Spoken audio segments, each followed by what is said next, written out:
My name is Natalie, I'm 27 years old, the eldest daughter of a family whose wealth always felt like both a blessing and a trap. Not long ago, I believed my future was secured by that fortune, mapped out long before I could choose my own path. Now, standing in the study that morning, I realized how fragile that belief had always been. My father only summoned us there for 2 occasions, triumphs and funerals. His hand rested on the back of the leather chair like it was a throne, and my mother sat across from him with that brittle smile she wore when she wanted to look softer than she really was. The family lawyer, Mr. Phelps, already had his briefcase open, papers neatly aligned in front of him. I felt the air tighten, as if the walls had moved an inch closer while I was walking in. My brother Derek was slouched against the desk, spinning a gold pen between his fingers, smug before anyone had spoken a word. When my father gestured for me to sit, my legs moved before my mind caught up. I'd been raised in this house to obey gestures more than sentences, but my chest was beating its own kind of protest. Something was off. There was no celebration here, no champagne waiting in the corner. And yet, my father's tie was perfectly centered, my mother's pearls glowed under the lamplight, and Derek looked like the cat who had swallowed an entire aviary.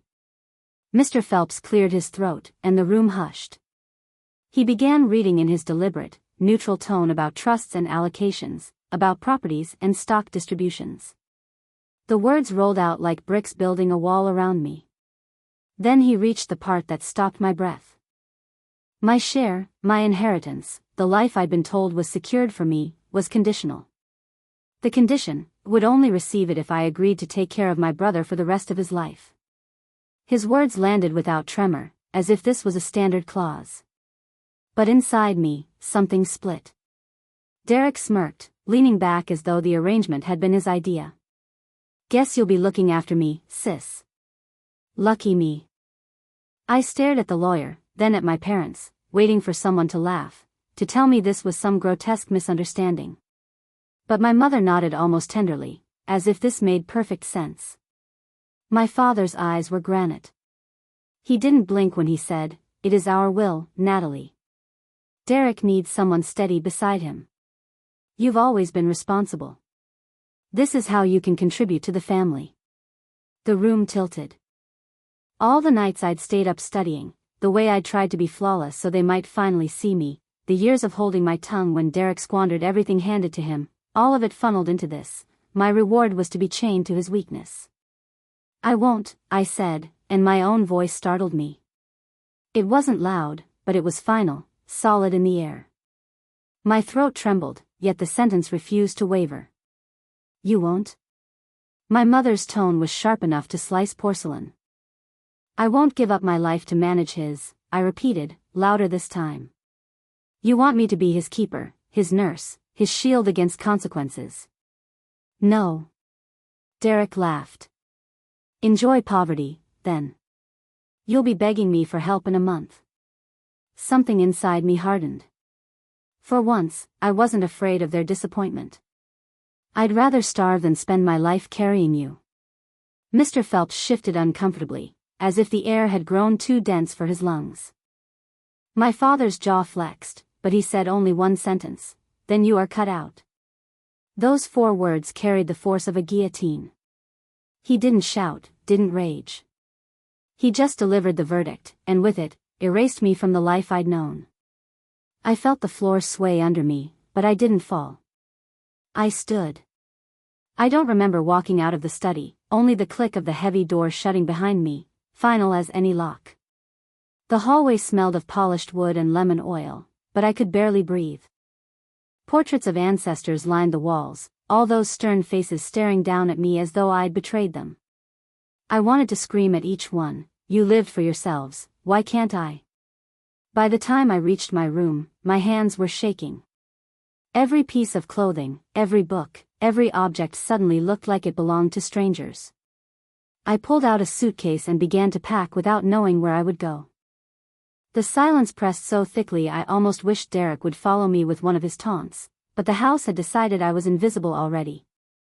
When I carried the suitcase down the stairs, my mother intercepted me.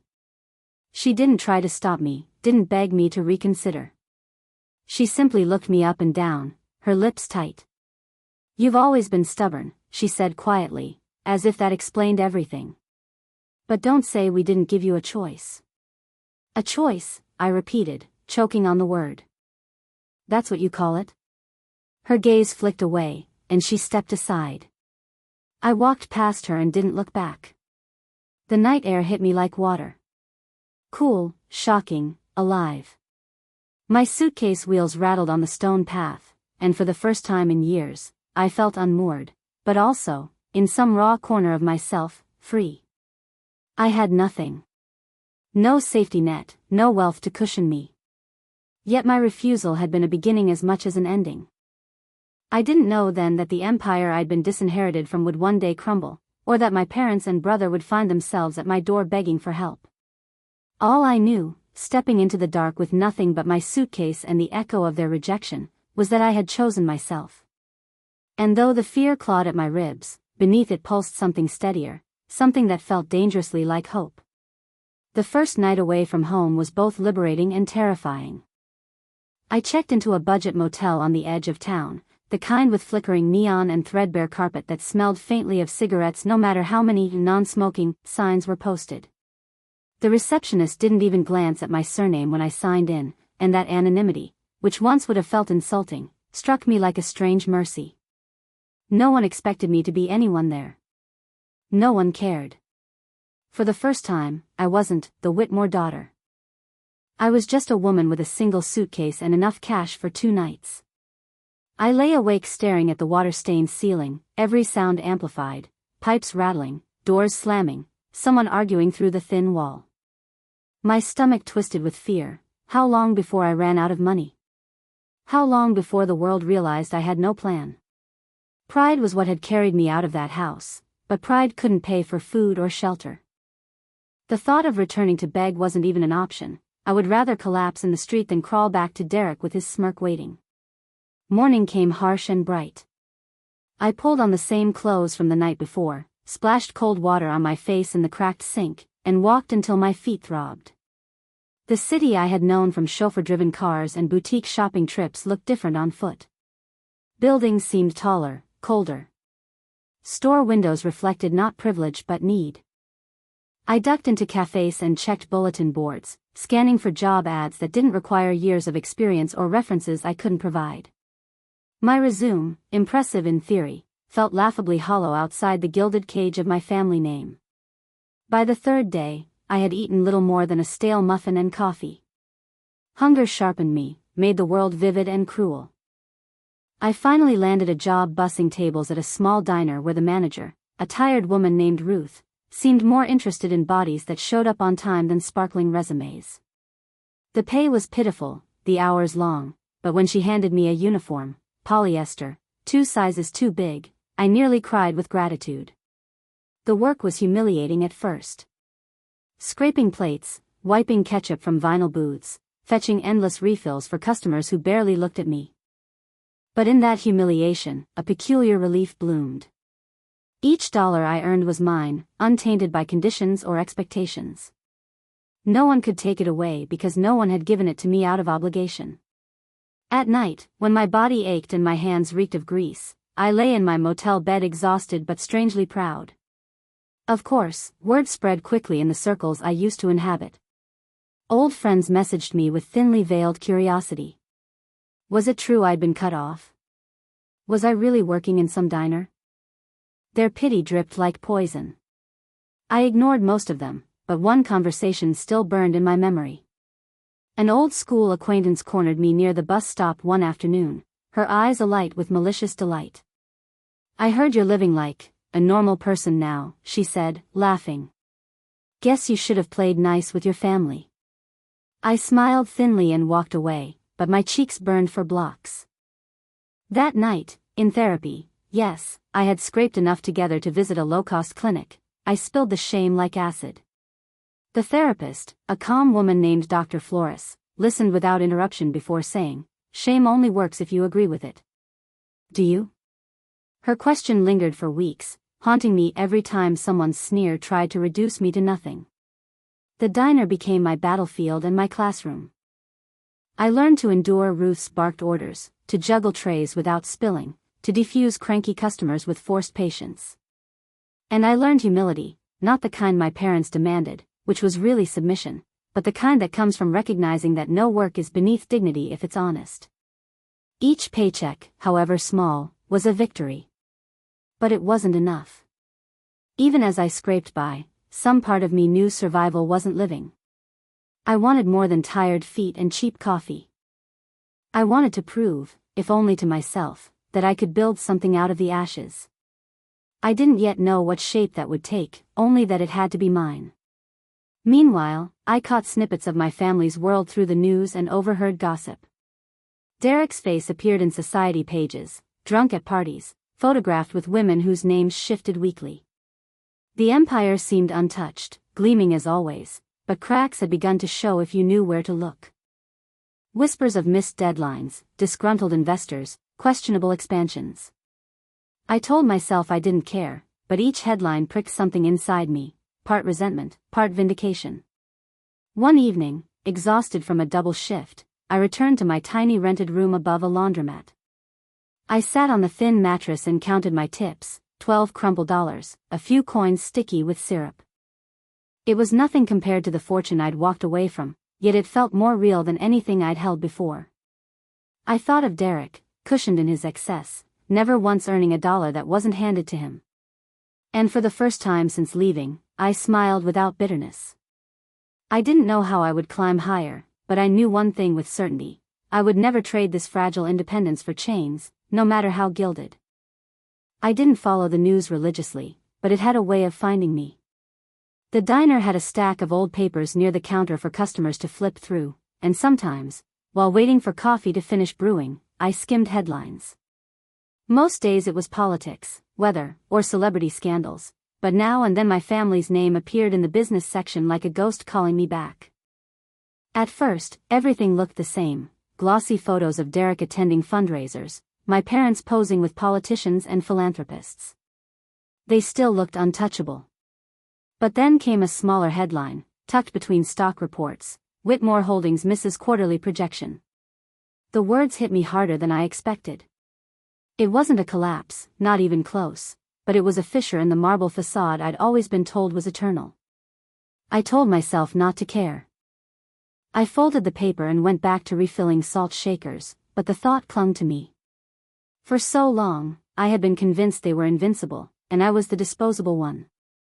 Seeing that headline reminded me the opposite might be true, that maybe I had walked away from something rotting beneath the polish. Over the next months, more whispers followed. A supplier dispute. A lawsuit quietly settled. Rumors of a bungled expansion into Europe. I overheard regulars at the diner speculating, their voices dripping with the kind of satisfaction people feel when the mighty stumble. "The Whitmores are losing their edge," one man muttered over his coffee. I busied myself with plates, pretending not to listen, my pulse racing. Meanwhile, Derek's face appeared in tabloids more than the business section. He was photographed stumbling out of clubs, involved in a brawl outside a private event, and once, embarrassingly, asleep in the back of a limousine with a bottle still in his hand. To the world, these were minor scandals, the antics of a spoiled heir. To me, they were reminders of exactly why I had refused the so-called inheritance. Still, the cracks in their empire did nothing to ease my own struggles. The diner paid my bills, barely. Rent chewed through what little I made. I bought groceries with careful calculation, measuring pasta into exact portions so it would last the week. I patched my shoes instead of replacing them. Some nights, I stared at the ceiling of my tiny room and wondered how long I could live like this before breaking. It was during one of those nights that I decided I needed more than survival. I thought back to Dr. Flores, her calm eyes and unshakable voice. "What do you want, Natalie?" beyond proving them wrong. The question had lodged itself deep inside me, waiting for an answer. What I wanted, I realized, was to build something that could never be taken away with a clause in a will. Something that belonged only to me. The opportunity came almost accidentally. A woman who frequented the diner, always carrying notebooks and sketchpads, struck up a conversation during a slow afternoon. Her name was Mia, a freelance designer juggling clients while trying to stay afloat. She noticed me sketching on a napkin when I thought no one was looking, a habit from school days I had nearly abandoned. Instead of mocking me, she asked to see more. Hesitant, I showed her the little scraps I kept folded in my bag. She studied them, then smiled. "You have an eye. Ever thought about doing something with this?" Her question cracked open a door I hadn't dared approach. With her encouragement, I started dabbling again. I bought cheap sketchbooks, stayed up late after shifts, filling page after page. The act itself steadied me, like rediscovering a part of myself that had been buried under years of expectation. Meanwhile, my family's troubles kept simmering. I overheard one diner regular, a financial analyst who always left big tips, talking on the phone about Whitmore Holdings. "Too much risk, too little oversight," he muttered, scribbling on a napkin. "They're bleeding from the inside." The phrase stayed with me. Bleeding from the inside. I imagined Derek at the helm, careless hands tightening around the wheel of a sinking ship. I didn't celebrate their troubles, not really. A part of me still ached whenever I saw my parents' faces in the paper, stone and stern, trying to project strength. They had chosen Derek over me, but they were still my family, and it was strange to imagine their empire crumbling. Still, I couldn't ignore the flicker of satisfaction that came with each new rumor. Maybe, I thought, this was the universe showing me I hadn't been wrong to walk away. One evening, I found myself alone in the diner after closing, sweeping crumbs from the floor. The windows reflected my tired face, hair pulled back, uniform stained. In the reflection, I imagined another version of myself, one who hadn't refused, one who had submitted to their condition. She would still be trapped in that mansion, watching Derek squander everything while pretending to be his keeper. The thought chilled me more than the night air. I might have been poor now, but I was free. And freedom, I was beginning to realize, was worth more than any inheritance. As I locked up and stepped into the cool dark, I whispered the words aloud, testing them, "I'm free." They sounded fragile, almost unbelievable, but they were true. The cracks in their empire didn't belong to me. The strength I was beginning to find did. It started with a notebook. Not a fancy leather-bound one, not the kind my mother used to buy in Paris boutiques and leave unopened on a shelf, but a $5 sketchbook from a discount shop near the laundromat. I bought it with the change from tips, telling myself it was a frivolity I couldn't afford, but once I held it in my hands, I knew I needed it. The pages smelled faintly of glue and pulp, rough beneath my fingers, a blank expanse waiting for me to decide it meant something. I filled the first page late at night after a double shift at the diner. My tiny room glowed with the weak yellow of the desk lamp, and outside, the laundromat machines hummed like distant thunder. I drew without thinking, lines pouring from me like water breaking through a dam. Dresses, logos, shapes that had been hiding in my head for years. They weren't polished, but they were mine, and when I closed the notebook an hour later, my chest felt lighter than it had in months. Mia noticed the change in me almost immediately. She was becoming a friend by then, stopping by the diner not just to eat but to chat, her sketchpads always spilling over with half-finished ideas. When I shyly showed her a few pages, she leaned forward, eyes bright. "You have something here, Natalie.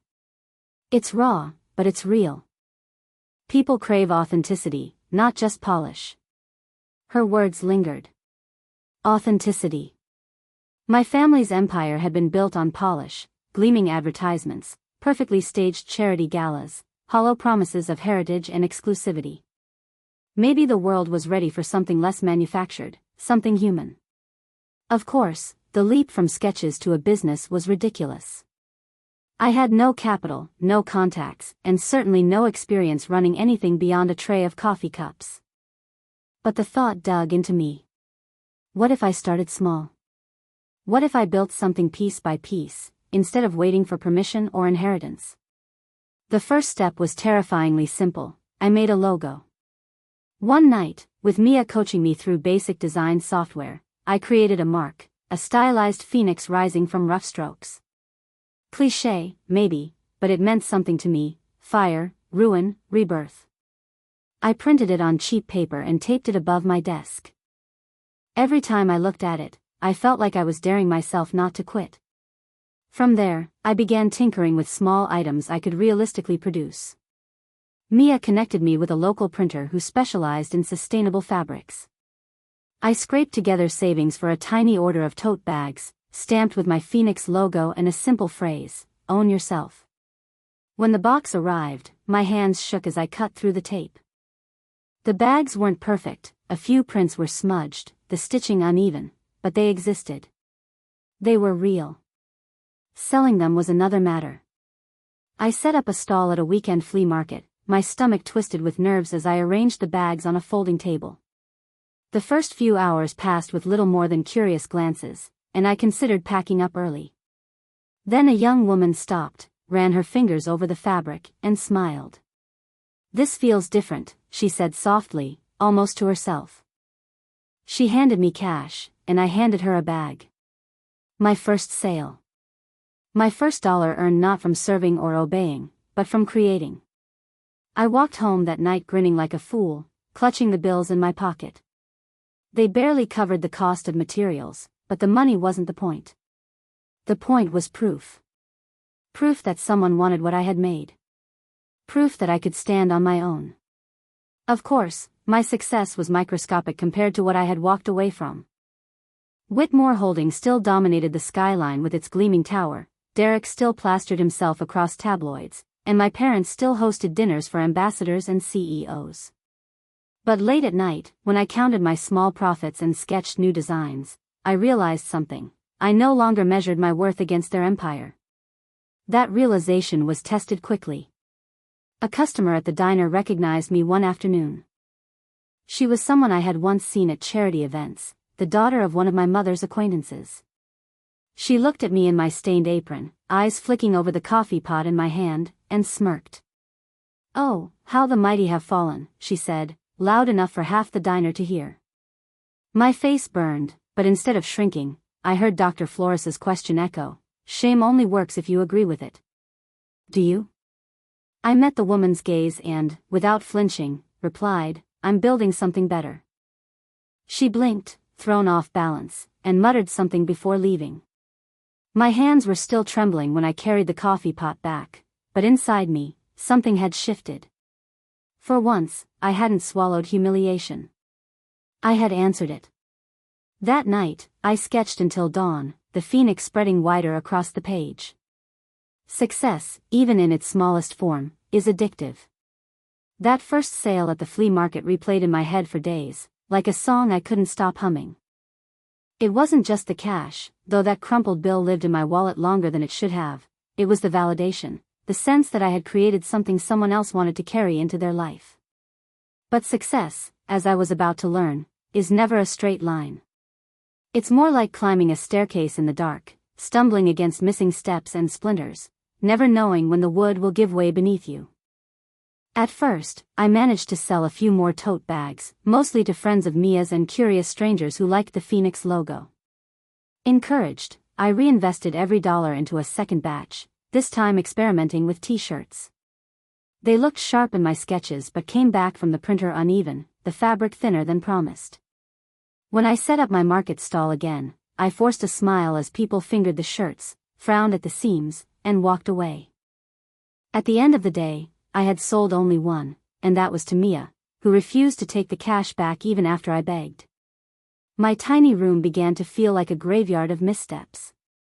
Boxes of unsold shirts stacked against the wall, sketches crumpled in frustration, receipts that outnumbered sales. Nights that had once been filled with eager drawing turned into anxious pacing. I started to question whether I had been delusional, mistaking one good moment for a path forward. The pressure of survival didn't help.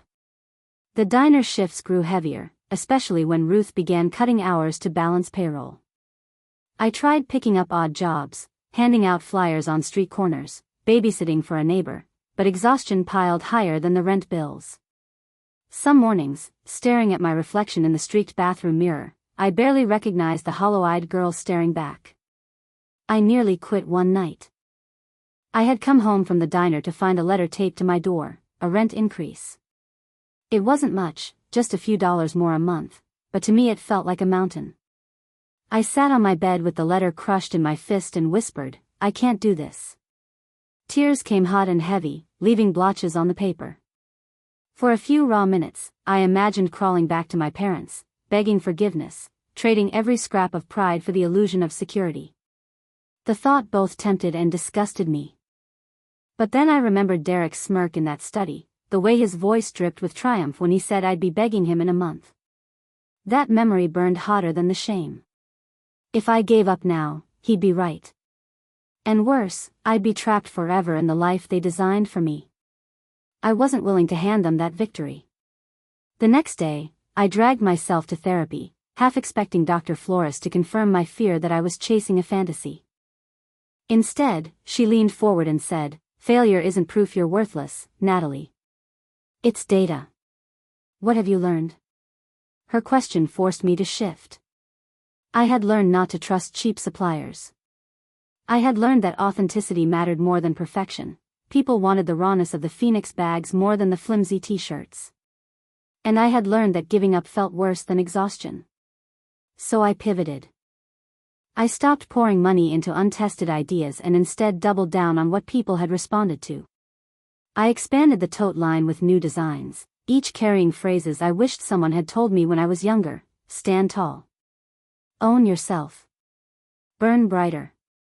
I printed fewer at a time, making scarcity work for me, and I photographed them carefully for a small online shop Mia helped me set up.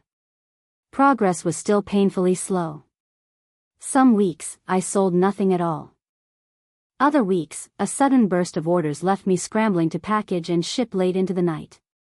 But slowly, very slowly, I began to cover costs, then break even, then even see the smallest sliver of profit. Each sale felt like a pebble dropped into the foundation of something that might one day stand. And through it all, the cracks in my family's empire continued to spread. I couldn't avoid the headlines anymore: botched international deals, an exodus of senior executives, whispers that Derek was bleeding the company dry with his excess. Every new article should have satisfied me, but instead it left me restless. I wasn't building my life just to outshine their ruin, but I would be lying if I said their unraveling didn't fuel me. There were still nights I curled up under my thin blanket, heart hammering with doubt, wondering if I'd chosen a path too steep for me. But even then, even when the fear whispered that I would fail, I held on to one truth: the choice had been mine. I had refused the chains they offered, and even stumbling, even scraping by, I was still moving under my own power. And maybe that, I thought, was worth more than any inheritance could ever have been. Success did not come as an explosion, it came like the gradual brightening of dawn, so subtle that some mornings I doubted it was even happening. But little by little, I began to notice changes. The orders from my tiny online shop started coming in more regularly, sometimes from people in cities I had never visited. My phone would buzz with a notification, and I would catch myself grinning like a child every time. I learned to package efficiently, scrawling thank you notes on slips of recycled paper, each one signed with the tiny Phoenix logo that had become my signature. The money was still modest, but the weight of desperation eased.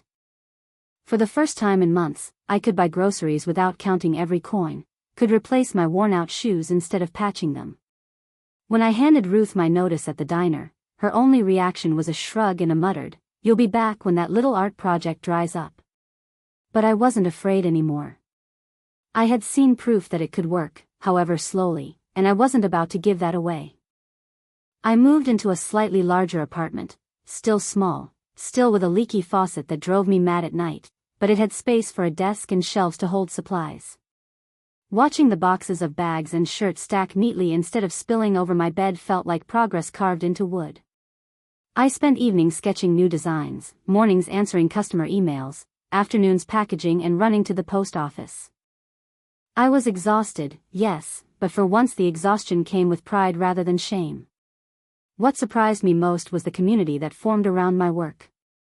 Customers began tagging photos on social media, showing themselves with my tote bags in cafes, in libraries, even on hikes in places I had never imagined my designs would travel. They weren't just buying a product, they were buying into the message. Own yourself. Stand tall. I saw those words echoed back at me in comments, in hashtags, in private messages from strangers telling me how much they needed the reminder. It was intoxicating, humbling, and terrifying all at once. Meanwhile, the world I had left behind grew shakier. More articles surfaced about Whitmore Holdings. A failed acquisition. Layoffs in several divisions. Anonymous sources whispering about Derek's incompetence, about money funneled into questionable ventures. His face was still plastered in glossy magazines, but the captions grew sharper, the tone less flattering. I told myself to ignore it, but part of me kept watching, unable to look away as the empire that once rejected me began to wobble. One night, over coffee at Mia's apartment, she caught me scrolling through an article about them. "Why do you torture yourself with this?" she asked gently. "I don't know," I admitted. "Maybe because I need to see it. To remind myself I was right to walk away." She studied me for a moment, then said, "You don't need their failure to prove your worth. Look around, you've already proved it." Her words stayed with me. She was right. I was no longer the girl clutching 12 sticky dollars after a shift at the diner. I was building something, fragile but real, and it had nothing to do with Derek or my parents. Still, the shadows of my upbringing lingered. Sometimes, as I packed orders late at night, I imagined what my parents would say if they could see me. Would they sneer at the smallness of it? Would they scoff that I had traded luxury for hand-packed parcels? Or would they recognize, for once, that I had forged a life on my own? The questions had no answers, but I carried them with me like stones in a pocket. Months rolled into years. My brand expanded slowly, branching into journals, mugs, and simple clothing lines. Nothing extravagant, but steady enough to keep growing. I hired my first part-time assistant, a college student named Lila who adored the Phoenix logo and treated the work with reverence.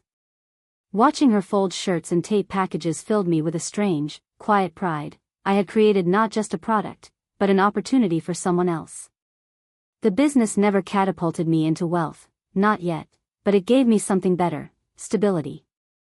I could pay my bills without panic, plan weeks ahead instead of days, and even take the occasional evening off without guilt. There were still setbacks, shipments delayed, designs that flopped, angry customers whose emails left me shaking, but they no longer felt like signs of doom. They were obstacles, not verdicts. And all the while, the headlines about my family's empire grew darker. Reports of financial losses, lawsuits piling, investors withdrawing.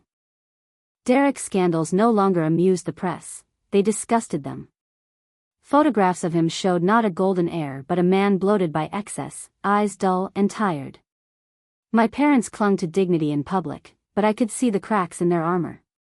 I didn't feel triumph. Not exactly. What I felt was something quieter, more complicated, a recognition that their downfall wasn't my revenge, but it was my proof. Proof that I had been right to choose myself, even when it meant losing everything. One evening, as I watched Lila lock up the small studio I had finally been able to rent, I realized something that sent a tremor through me. I was no longer waiting for their approval. For the first time in my life, I didn't need it. My life was my own. I remember the morning the headline broke because I nearly dropped my coffee onto a box of freshly folded shirts. The bold black letters sprawled across the paper in the cafe window: Whitmore Holdings on verge of bankruptcy. For a moment I thought I had misread it, that my eyes had twisted words in hunger for vindication. But no, the article was everywhere, on every screen, on every pair of lips around me.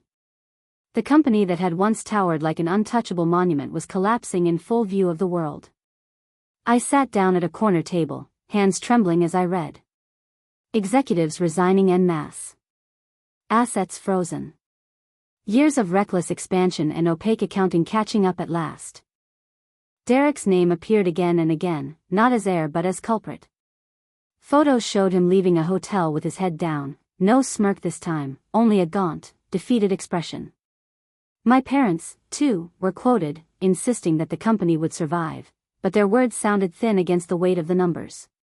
A wave of emotion crashed over me, impossible to untangle. Satisfaction, yes, after years of being told I was the weak link, here was proof of who truly lacked strength. But layered beneath was sorrow, an ache I hadn't anticipated. This empire had been my childhood home as much as the mansion itself. Its downfall wasn't just Derek's failure, it was the disintegration of a world that had raised me, however imperfectly. Customers in the cafe gossiped freely. Can you believe it? The Whitmores, ruined. Shows what happens when you put a spoiled brat in charge. I kept my face neutral, sipping coffee as though my heart wasn't pounding. No one recognized me. No one knew that I was the daughter who had been written out, the one who had chosen exile over servitude. To them I was just another woman reading the news. And strangely, that anonymity felt like armor. Later that day, I walked through the financial district, staring up at the Whitmore Tower. Its glass facade gleamed as always, reflecting the sunlight like a shard of arrogance, but I knew what lay behind those walls: panic, fear, desperation. I imagined Derek pacing, my father barking orders no one obeyed anymore, my mother clutching pearls as if they might hold the building together. For the first time in my life, I stood outside that tower and felt taller than it. But triumph was short-lived. That night, lying awake, I found myself mourning. Not for Derek, I doubted he felt remorse even now, but for what might have been. If my parents had seen me, truly seen me, if they had trusted me instead of shackling me to him, maybe things would be different. I imagined an alternate world where I had been given the reins, where I had modernized the company before rot set in. The thought stung, not because I regretted my choice, I didn't, but because waste always stings. All that potential, squandered on arrogance. The collapse unfolded quickly. Within weeks, subsidiaries were sold off, staff laid off in waves, investors pulling out faster than press releases could spin excuses. Derek's scandals spilled into the open: gambling debts, hidden accounts, affairs splashed across tabloids. My parents tried to shield him, but even their influence had limits. The empire was not merely cracking now, it was in freefall. And through it all, my own life kept going. Orders still needed packing, customers still emailed, Lila still showed up each afternoon eager to help.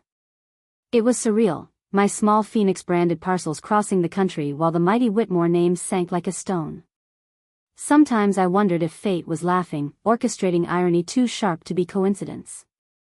One afternoon, while taping boxes, Lila looked up from her phone. "Did you see this? They're calling it one of the biggest downfalls of the decade." She hesitated, then added softly, "That's your family, right?" I froze. Until then, I had avoided telling her. But hiding felt pointless now. "Yes," I admitted. "That's my family." Her eyes widened, then softened. "And you still built all this? That's incredible." Her words sank into me like warmth after frost. For years I had braced for pity or scorn, but here was something else: respect. It startled me, reminded me that maybe I had finally stepped beyond their shadow. Yet the shadow wasn't done with me. Because only days later, I heard the knock at my door. Heavy, deliberate, the kind of knock that belonged to people used to being answered. When I opened it, I saw them, my parents, standing side by side, dressed impeccably despite the ruins swirling around them. And behind them, half hidden in the hall's dim light, was Derek, his once arrogant frame slouched, his eyes rimmed red. For a moment, none of us spoke. The silence swelled, heavy with years of anger and unsaid words. Then my father cleared his throat, voice stripped of its usual authority. "Natalie, we need to talk." The empire had crumbled. And now, the people who had cut me out were standing on my threshold. They looked smaller on my doorstep than they ever had in rooms where money turned anyone into marble. Under the buzzing hallway light I saw a fatigue the papers never captured. I should have been ready, the headlines had done everything but send an RSVP. Yet when my father said my name, the sound moved through me like a key testing an old lock, and I hated that some part of me still recognized it. I stepped aside and let them in, not because I owed them air, but to see whether the ground would shift when we shared it.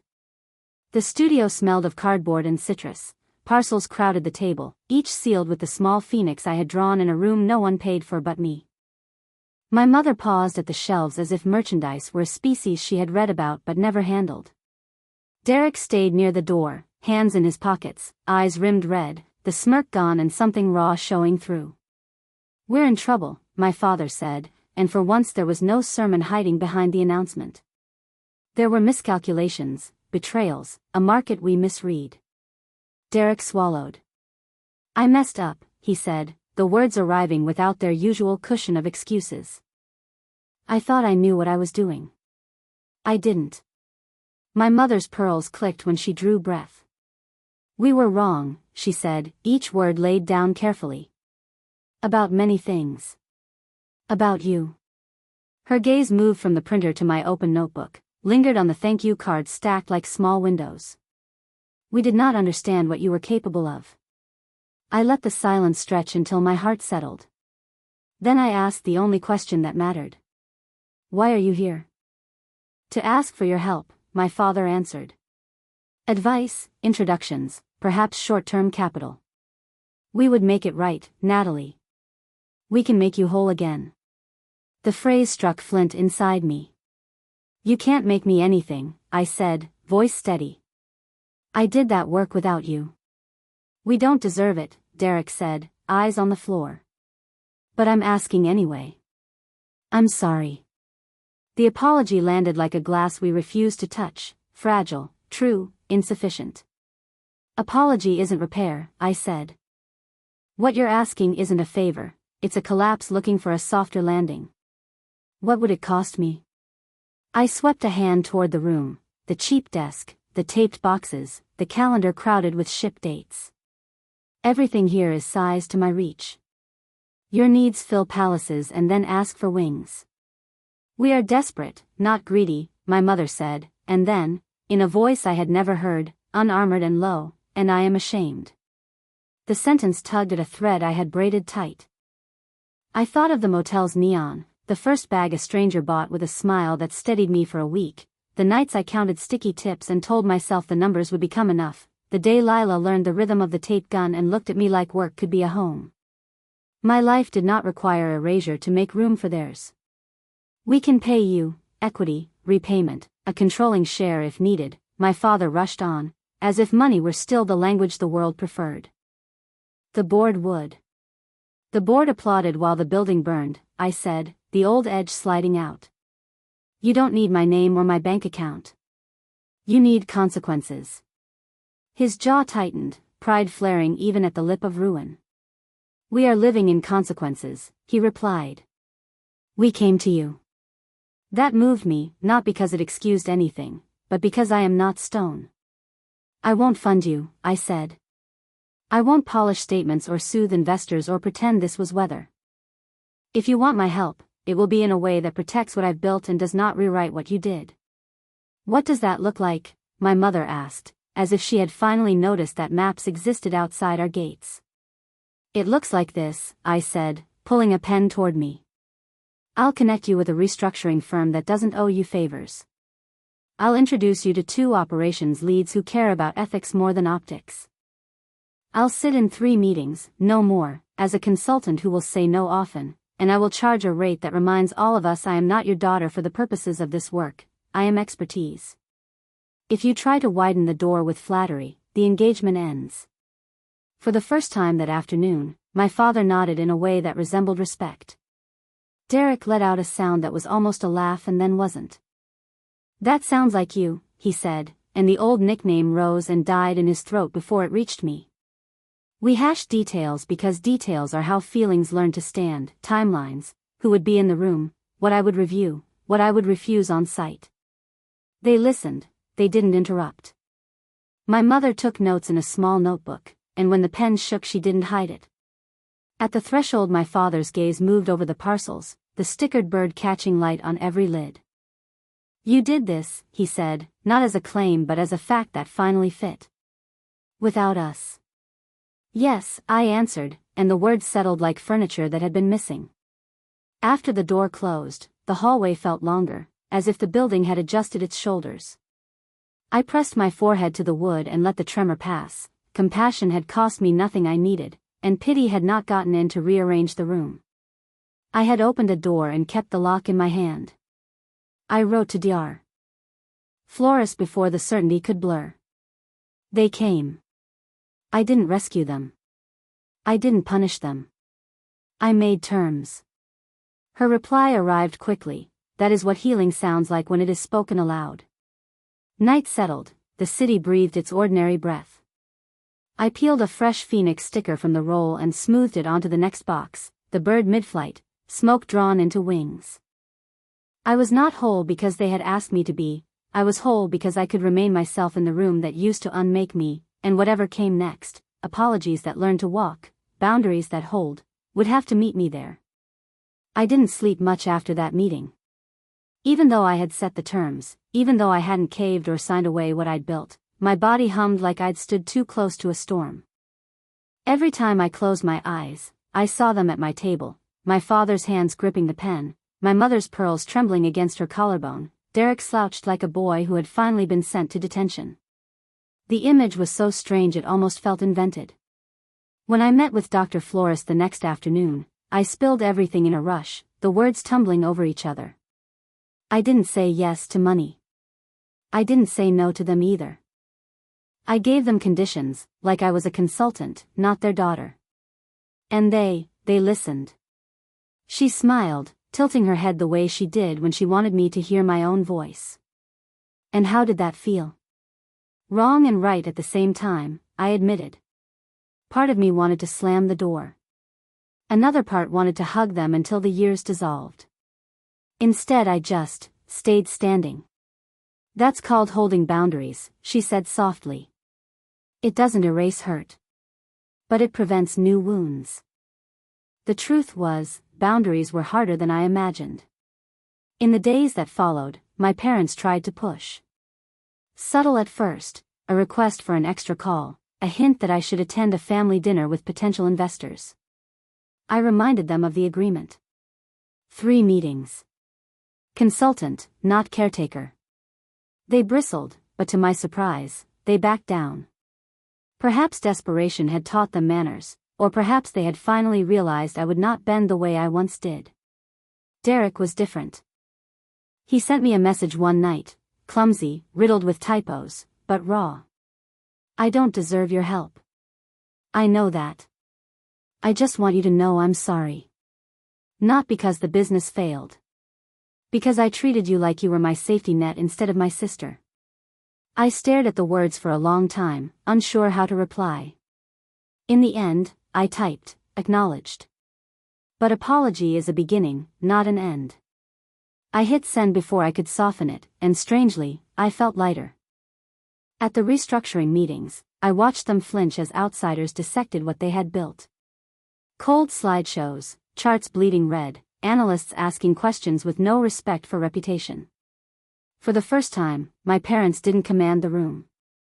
They glanced at me often, as though I could steady them, but I remained in my role. I spoke when I had insight, refused when they tried to pull me into old dynamics. Each refusal was its own small rebellion, and with each one, I felt sturdier. Outside the boardrooms, my life kept moving. Orders still poured in, Lila still folded shirts, Mia still called me at odd hours with new ideas. My Phoenix brand wasn't an empire, but it was alive, and it didn't demand I sacrifice myself to keep it breathing. That difference mattered more than any quarterly projection. What surprised me most was how reconciliation felt less like a single moment and more like a series of cautious steps across a bridge built from splinters. My mother invited me to coffee one morning, just the two of us. I expected formality, but instead she told me about her own childhood, about growing up with a father who measured love and obedience, about how she thought she had to pass that measurement on. Her voice cracked once, just slightly, but it was enough to make me see her not as marble but as flesh. I didn't forgive her instantly. But I listened. And in listening, I discovered something I hadn't expected. Compassion didn't weaken me. It didn't erase the past either. It simply made the weight of carrying it less crushing. One evening, Derek showed up at my studio. He looked thinner, less polished, like someone learning what hunger really was. He didn't stay long, only leaned against the doorframe and asked if he could help with boxes. I almost laughed, remembering how he used to mock me for carrying anything heavier than a glass. But I let him. We packed in silence, tape screeching against cardboard, and when he left, he said only, "Thanks for letting me try." It wasn't redemption, but it was a step. Through all this, I held on to one truth: reconciliation could not mean erasure of myself. I had lost too much to earn this independence. If they wanted me in their lives, it would be as an equal, not as a daughter chained to conditions. And slowly, unbelievably, they began to accept it. The night it truly sank in, I was sealing a parcel when I realized I wasn't bracing anymore, not for cruelty, not for manipulation, not for exile. I was living my own life, and they were learning to meet me there instead of dragging me back into theirs. Healing, I realized, wasn't about choosing revenge or forgiveness. It was about standing firm in who I had become and letting them approach only if they could respect the ground I stood on. The first time I let them visit my studio without an agenda, it felt like standing on a bridge I had built with my own hands. The shelves were crowded with folded shirts, stacks of journals, and the ever-present rolls of tape and stickers. It wasn't glamorous. Fluorescent lights buzzed overhead, and the floor bore scuffs from delivery carts. But it was mine, every inch carved from choices they had once told me would ruin me. My parents walked slowly through the space as if they were in a museum, their fingers grazing the edges of tables, pausing over a row of bags with the Phoenix logo. My mother touched one lightly, then looked at me. "They're beautiful," she said simply. For once, the words weren't dressed in performance. They sounded real. Derek sat on a stool, watching me fill orders with Lila. He didn't interrupt, didn't offer advice, just handed me scissors when I reached for them. It was strange how silence could feel like progress. Later that evening, after they'd left, Lila asked if I ever missed the mansion, the servants, the banquets. I thought about it longer than expected. The truth was, sometimes I missed the ease, the way bills were never a thought, the way doors opened without effort. But those comforts had been gilded cages, and I would never trade the freedom I felt now for silk sheets or crystal glasses. I missed the illusions, I told her. Not the reality.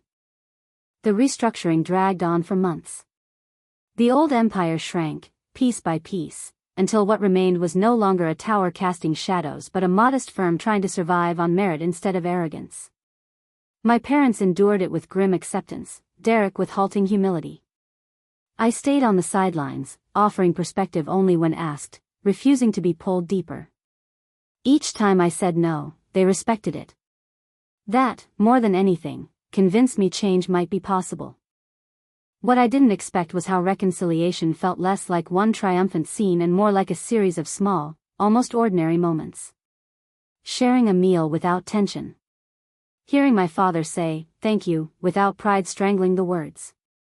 My mother asking about my next design as if it mattered. Derek dropping by with takeout and actually paying for it. None of it erased the past, but together, the fragments formed something new, not the family I had once begged for, but one I could cautiously allow into my life. The greatest shift, though, was inside me. I no longer sought their validation like oxygen. If they praised me, it was pleasant. If they criticized, it slid off more easily than I thought possible. Therapy had taught me that my worth was not measured by inheritance clauses or the size of an empire. My worth was in every decision I had made to protect myself, every late night sketching by weak light, every box shipped with hands that refused to quit. One evening, standing in my studio with the city lights flickering through the window, I realized something I had never dared admit: I was proud of myself. Not in the brittle way I used to be, desperate for applause, but in the quiet, steady way of someone who had earned their ground inch by inch. That night, I dreamt of the study in the mansion, the place where I had once been cut out of their will. Only this time, I wasn't sitting across from them. I was standing, suitcase in hand, walking out by choice. The difference was everything. Weeks later, when my father invited me to a modest family dinner, no gala, no press, just a meal, I went. We sat at a simple table, the food nothing extraordinary, and yet the atmosphere was different. We laughed, haltingly at first, then more freely. For once, there was no unspoken contract binding us. Only people, flawed and learning, trying to meet again. As I walked home afterward, I thought about the word inheritance. For so long, it had meant money, property, power. But that night, I understood it differently. My true inheritance was not the fortune they had dangled or the empire that had crumbled. It was the self-respect I had claimed by refusing their chains, the healing I had fought for in therapy, the strength I had discovered in struggle. Money could vanish, empires could collapse, reputations could rot. But self-worth, once earned, could not be taken. That was the legacy I carried forward, the gift I had given myself. Back at the studio, I peeled a Phoenix sticker and pressed it onto a box ready for shipment. The wings flared, bold and rising. I smiled, knowing it wasn't just a logo anymore. It was a map of my life, ashes, fire, rebirth. And this time, the inheritance was entirely my own.